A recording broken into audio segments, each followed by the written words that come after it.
Assalamualaikum warahmatullahi wabarakatuh. Perkenalkan, nama saya Sabil Al-Qadir Patri Kusuma dengan NIM 2023-11319.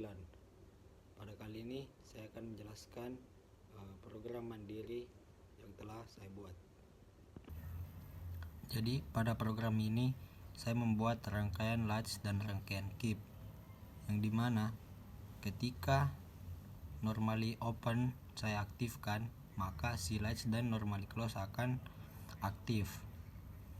Nah, tapi untuk menyalakan si outputannya, maka kita harus memberi logika 0 pada si normally close yang 9.01.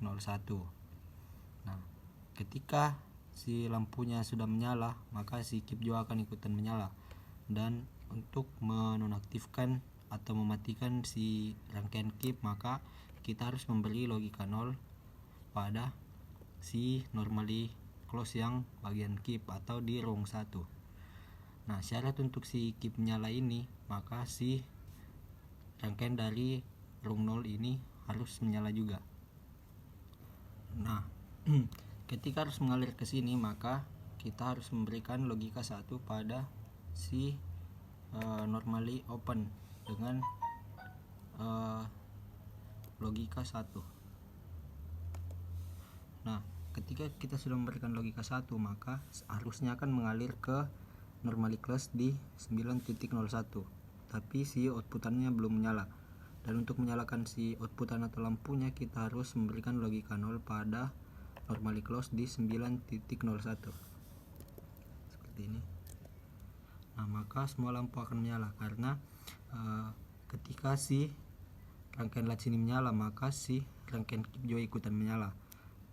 Dan ketika kita memberikan logika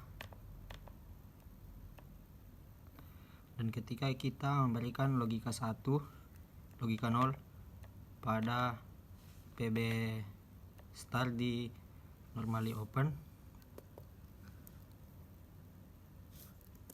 logika 0, maka rangkaiannya tetap menyala karena rangkaian tersebut merupakan rangkaian latch.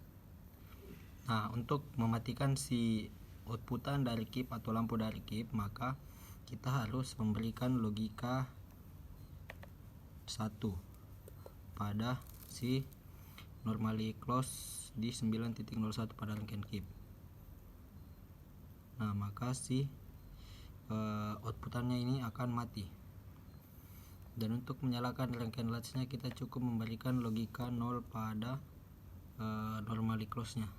Nah, maka si rangkaian akan menyala. Nah, jadi untuk di CX Designer-nya seperti ini, yang dimana ketika saya mengenakan PB Start, maka semua lampu akan menyala. Dan untuk mematikannya, saya akan menekan PB Stop yang merah. Tapi ketika saya menekan PB Stop yang merah, maka hanya lampu 1 sampai lampu 3 yang akan mati. Dan ketika saya ingin mematikan lampu keempat, maka saya akan menekan PB Stop yang warna biru. Nah, seperti ini. Ketika saya menggunakan PB Start, maka semua lampu akan menyala. Dan ketika saya menekan PB Stop, maka hanya lampu 1 sampai 3 yang akan mati. Dan untuk mematikan lampu keempat, saya harus menekan PB Stop yang warna biru. Sekian penjelasan video kreasi saya. Bila ada salah, mohon dimaafkan. Assalamualaikum warahmatullahi wabarakatuh.